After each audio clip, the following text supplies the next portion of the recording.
name is from Germany. I'm the leader of company BOAG.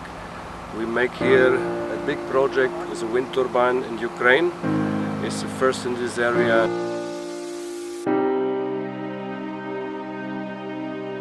I hope for the next years we will make good energy and make good results for the people here in Ukraine.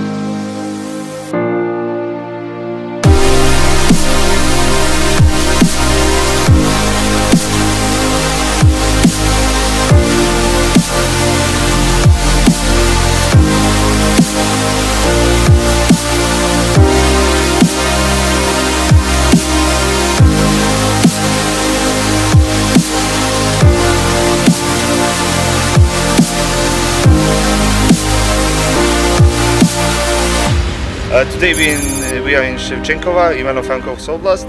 We are doing the final phase of the project of installation of Nordex wind turbine 600 kilowatts. Complete project is done in cooperation between Estonian, German and Ukrainian company. So we have an international project team. We work on this project for almost 2 years. And it's very important thing to mention is that we had support from local community, also from the government and agency in Ukraine.